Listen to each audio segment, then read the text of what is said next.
Shri Harikrishna Heights इथं अत्यंत वाजवी दरात 25 एमिरेट्स आणि प्रशस्त पार्किंगसह 2 आणि 3 BHK रेडी पोझिशन फ्लॅट्स उपलब्ध। बुकिंगसाठी संपर्क पार्श्वनाथ प्रोजेक्ट 9090 78 78 33।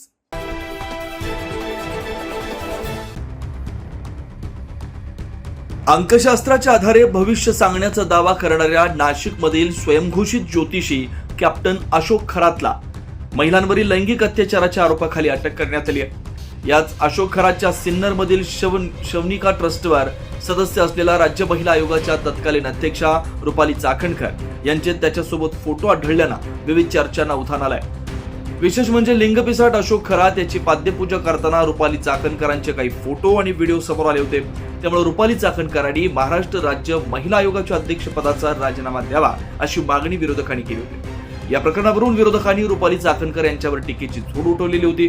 या सर्व घडामोडींनंतर राज्याचे मुख्यमंत्री देवेंद्र फडणवीस यांनी रुपाली चाकणकर यांना राज्य महिला आयोगाच्या अध्यक्षपदाचा राजीनामा देण्याच्या सूचना देखील केल्या होत्या।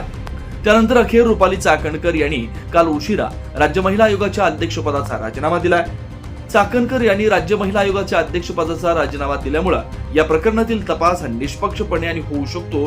मात्र रुपाली चाकणकर यांना देखील सहआरोपी करावं अशी मागणी आता विरोधकांकडून जोरदार लागली आहे। त्यामुळे आता या प्रकरणात पुढे काय होणार हे बघणं महत्त्वाचं असणार आहे। न्यूज महाराष्ट्रासाठी प्रतिनिधी अमोल वाघमोडे, नाशिक।